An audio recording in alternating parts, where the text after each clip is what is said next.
ओम शांति। आज 27 तारीख की मीठी मुरली मंथन है। 27 दिसंबर 2012। तो आज बाबा ने कहे, मीठे बच्चे, माया बड़ी जबरदस्त है, इससे खबरदार रहना। कभी यह ख्याल न आए कि हम ब्रह्मा को नहीं मानते, हमारा तो डायरेक्ट शिव भगवान से कनेक्शन है। सुना?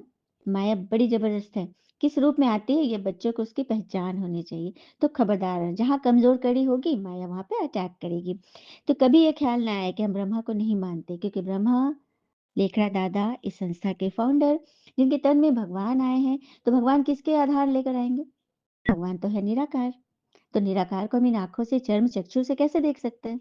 इसीलिए भगवान ने एक मनुष्य तन का आधार लिया। 60 वर्ष की अवस्था थी हमारे ब्रह्मा पिता का, जिनका नाम था लेखराज कृपलानी। ठीक है। तो उनके तन में भगवान ने प्रवेश किया, तो उनका नाम रख दिया ब्रह्मा।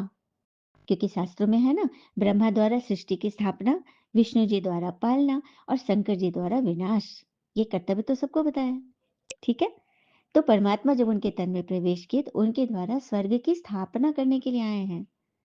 और स्वर्ग की स्थापना करने के लिए अपने दैवी कुल के बच्चों को चुन रहे हैं, क्योंकि स्वर्ग में देवी देवता ही रहता है ना। हम्म। लेकिन जब बाबा नीचे आए तो देखे उनके देवता कुल के बच्चे रावण के पंजे में फंसकर एकदम विकारी हो गए हैं। मतलब सुंदर थे, वो श्याम बन गए। तो भगवान अब उनकी सफाई कैसे करें? क्योंकि सबके अंदर तो क्या, क्यों, कैसे, ऐसे वैसे, काम, क्रोध, लोभ, मोह, अहंकार, ईर्ष्या, आलस, राग, द्वेष, भय, अलबेलापन, पता नहीं क्या क्या क्या क्या भरा पड़ा है। तो भगवान ने एक ट्रिक लगाया, आइडिया लगाई। और वो क्या किया? डायरेक्ट एक मनुष्य तन। और ये मनुष्य तन कोई साधारण नहीं है, ये श्री कृष्ण, कल बाबा बोले थे ना, सत्युग का पहला पत्ता श्री कृष्ण। और उनका ये 84वां जन्म, मतलब पहला जन्म श्री कृष्ण सतयुग में, और लास्ट का जन्म कलयुग में। 84वां जन्म है ये लेखरा दादा। श्री कृष्ण की आत्मा का ही 84वां खोल, कवर। हो रहा है ना आश्चर्य सुन के? जिस कृष्ण को आप इतना मानते आए, इतना परमात्मा समझे, और दुनिया मान रही है, इस्कॉन आदि कितने सारे, वृंदावन, मथुरा, कृष्ण जी का भी बहुत बोलबाला है, बहुत ज्यादा। जब आप लोग को ये पता चला कि उन्हीं का 84वां जन्म ये लेख रहा दादा, तो परमात्मा किसी साधारण तन में तो आएंगे नहीं ना। इसीलिए परमात्मा ने उन तन का आधार लिया, जिसका नाम उन्होंने फिर ब्रह्मा रखा। क्योंकि भगवान हमें ये ज्ञान पढ़ाकर, ये ज्ञान मुरली, ये गीता ज्ञान पढ़ा पढ़ा कर, कल बाबा क्या बोल रहे थे, मैं तुम्हें ज्ञान सुना सुना कर पतित से पावन बना रहा हूँ, है ना? सही बात। एक्यूरेट सेइंग ना बाबा की। और हम बच्चे बाबा इसलिए बोलते हैं क्योंकि वो परमात्मा है, परम पिता है, हमारी आत्मा का पिता, वो भी जन्म जन्मांतर का। एक जन्म के माँ बाप है, तो हमें अपने बच्चों से कितना प्यार और लगाव है, मोह है ना? बच्चे को जरा सा बुखार नहीं होना चाहिए, बच्चे को जरा भी दिक्कत नहीं होनी चाहिए, पढ़ाई में अव्वल, नौकरी में अव्वल, रिश्तों में अव्वल, हर एक चीज में हम चाहते हैं अव्वल। तो परम पिता जो हमारा जन्म जन्मांतर का पिता है, वो नहीं चाहेगा कि मेरा बच्चा एकदम अव्वल हो, खुश हो, संतुष्ट हो, चाहे कितनी परिस्थितियां आए, मेरा बच्चा उसमें हिम्मतवान बने। कहते ना, हिम्मत मर्दा मदद खुदा। तो जो बच्चे संकल्प की मेहनत करते हैं, सोचने की भी मेहनत करते कि मुझे ये करना है, भगवान उसको भरते हैं। ठीक है। तो वही, ये नहीं कहना कि ब्रह्मा को नहीं मानते, ब्रह्मा के द्वारा ही हमको भगवान मिले हैं। एक रथ तो चाहिए ना। कोई ये नहीं कह सकता कि हमारा तो डायरेक्ट शिव बाबा से ही कनेक्शन है। रॉन्ग। क्योंकि हम आत्मा नहीं है, हम शरीर भान में है, शरीरधारी है, तो फिर शरीर से ही भगवान से हम मिलेंगे।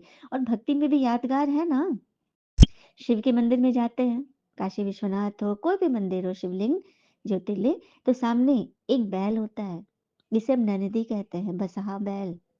उनके कान में जाके बोलो, ये पंडित लोग बोलते हैं, बैल के कान में बोलो, नंदी के कान में, तो शिव तक संदेश जाता है। इसका क्या रहस्य है? तो ब्रह्मा हो गए भगवान की सवारी, अर्थात बैल, नंदी। और उनके कान में बोलो, मतलब ब्रह्मा से बातें करो, तो संदेश कहाँ जाएगा? शिव तक जाएगा। और हम समझ लेंगे कि नहीं, हमको कोई नहीं चाहिए, गेट कीपर नहीं चाहिए, हमको डायरेक्ट, डायरेक्ट तो होगा ही नहीं, कैसे पहुंचोगे डायरेक्ट? ठीक है। पहुंचने का मार्ग ही यही है। इसलिए कोई ये न कहे कि हम ब्रह्मा को नहीं मानते, हमारा तो डायरेक्ट शिव बाबा से कनेक्शन है। तो सभी समझ गए बच्चों?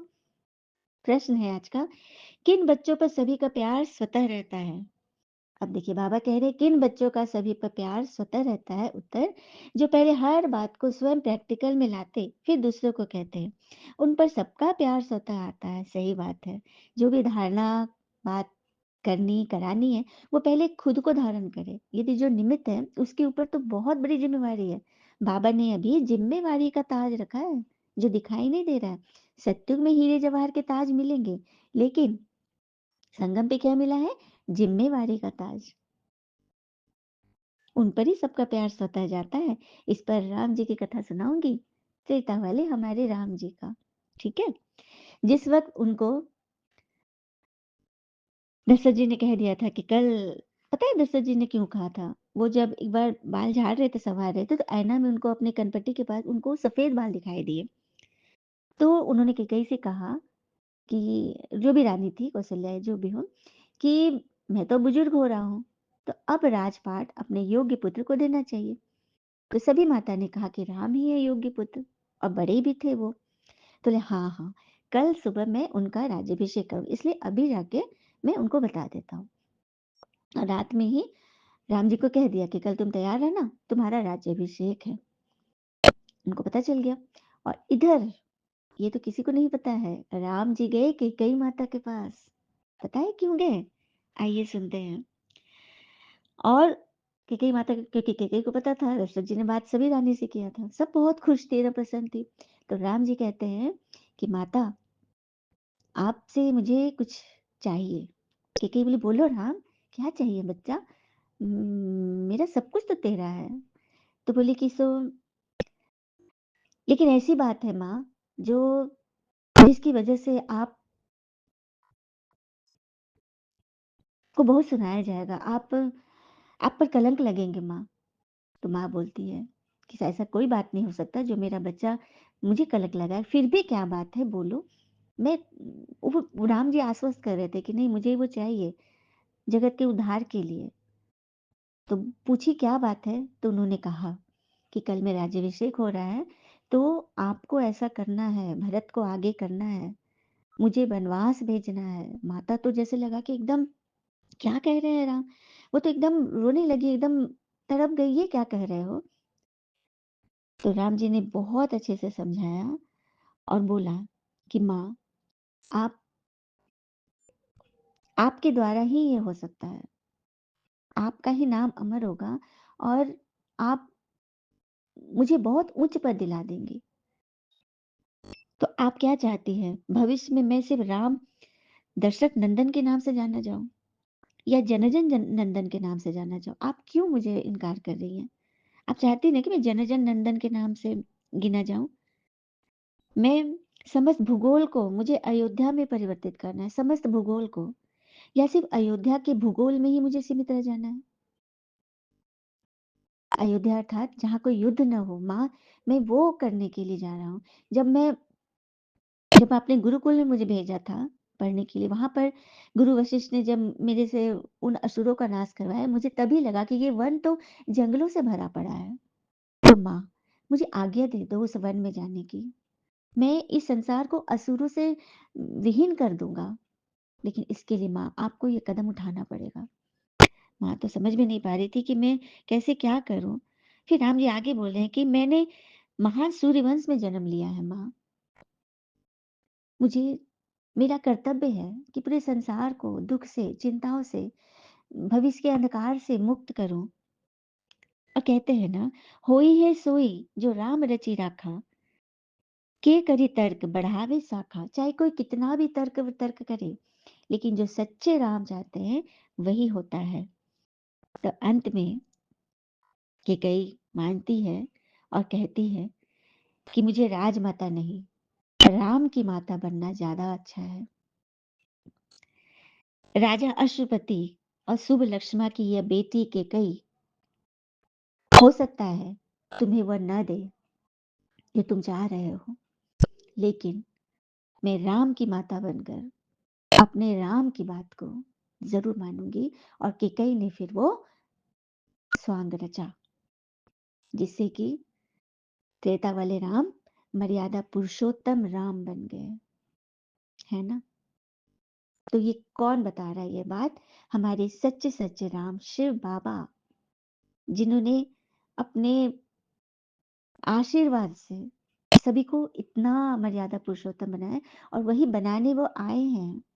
जो बाबा कह रहे हैं ना, आप बच्चे जो दूसरों को बताते हो, तो स्वयं को प्रैक्टिकल में धारण करो, तब मेरा प्यार तुम्हें स्वतः मिलेगा। ज्ञान को स्वयं में धारण कर फिर बहुतों की सेवा करनी है, तब सबका प्यार मिलेगा। अगर खुद नहीं करते, सिर्फ दूसरों को कहते, तो कौन मानेगा? तब तो आप पंडित हो गए ना। हम्म। पोथी पढ़ी पढ़ी जग मुआ, पंडित भरा भयानक कोई, यही बात है ना। तो वैसा पोथी, मुरली को भी पोथी मत समझिए। सिर्फ पढ़ना पढ़ाना रटना रटाना नहीं कीजिए, स्वयं धारण कीजिए, फिर बताइए। ओम शांति। बच्चों से बाबा पूछते हैं, आत्माओं से परमात्मा पूछते हैं, यह तो जानते हो ना कि हम परमपिता परमात्मा के सामने बैठे हैं। राम को अपना रथ नहीं है, यह तो निश्चय है ना। सही बात है। अभी हमने ब्रह्मा पिता का जो परिचय लिया, परमात्मा का ये रथ है। अच्छा, तो आज ये कहानी में थोड़ी लंबी बात चली गई है, तो जल्दी से हम लोग लेते हैं।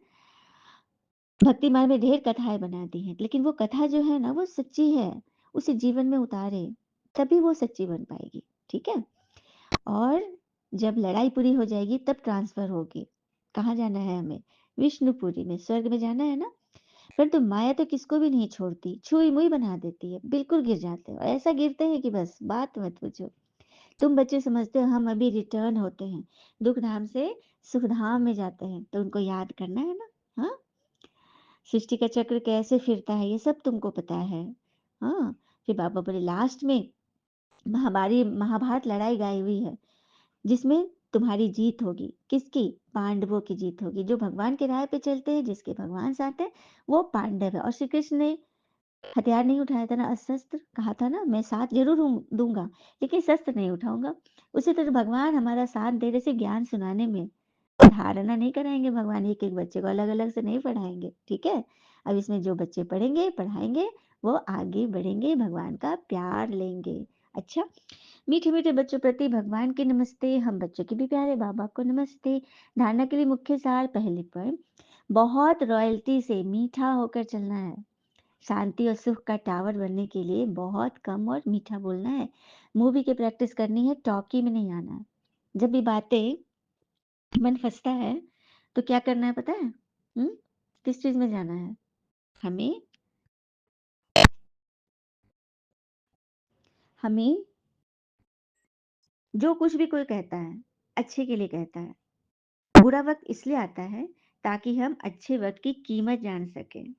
और मौन सबसे अच्छा उत्तर है किसी ऐसे व्यक्ति के लिए जो आपके शब्दों को महत्व नहीं देता, शब्द को नहीं समझ रहा, वो अपने ही भाव में उलझा हुआ है। इसीलिए बाबा ने बोला ना, मौन हो जाओ, मौन की प्रैक्टिस करो, टॉकी में नहीं आओ। जहाँ पे व्यर्थ है, जहाँ पे कुछ हलचल है, वहां पर मौन हो जाओ। दूसरी पॉइंट, स्वयं की दैवी चलन बनानी है, छुई मुई नहीं बनना है। लड़ाई के पहले कर्मातीत अवस्था तक पहुंचना है। निर्विकारी बन, निर्विकारी बनाने की सेवा करना है। देखो बाबा बार बार कहते हैं, बनना और बनाना, पहले खुद बनो। वरदान है, पवित्र प्यार की पालना द्वारा सर्व को स्नेह के सूत्र में बांधने वाले मास्टर स्नेह के सागर भव। पवित्र प्यार की पालना द्वारा सर्व को स्नेह के सूत्र में बांधने वाले मास्टर स्नेह के सागर। तो परमात्मा है स्नेह के सागर, तो उनके बच्चे निमित आत्माएं क्या बनना चाहिए उनको? मास्टर स्नेह का सागर। जब स्नेह के सागर और स्नेह संपन्न नदियों का मेल होता है, तो नदी भी पिता समान मास्टर स्नेह का सागर बन जाती है। जो छोटी छोटी नदियां भी जब सागर में मिल जाती है, तो क्या बन गई? सागर बन गई ना। उसी तरह से जब हम परमात्मा के ज्ञान सागर में अपने मन के गागर को उड़ेलते हैं, मास्टर ज्ञान सागर बनकर, तो हम भी पिता समान बन जाते हैं। इसलिए विश्व की आत्माएं स्नेह के अनुभव से स्वतः समीप आती है। जब आप स्नेह करोगे ना, तो स्वतः समीप आएगी। मोह नहीं करना है, किसी बात का डर भय नहीं होना चाहिए। पवित्र प्यार व ईश्वरीय परिवार की पालना चुंबक के समान स्वतः ही हर एक को समीप ले आती है। यह ईश्वरीय स्नेह सबको सहयोगी बनाए आगे बढ़ने के सूत्र में बांध देता है। तो बंधना है ना। गीत था ना बहुत सुंदर।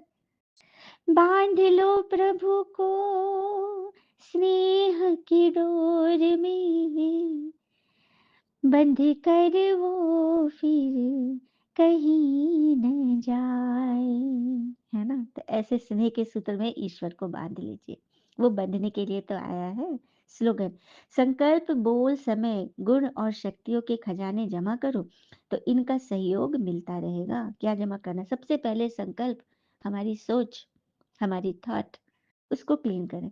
संकल्प अच्छे होंगे तो बोल, समय, गुण और शक्तियाँ के खजाने स्वतः जमा होंगे और इसका हमें सहयोग मिलेगा आत्माओं से और परमात्मा से। अच्छा, ओम शांति। शुक्रिया बाबा, शुक्रिया बच्चे। ओम शांति।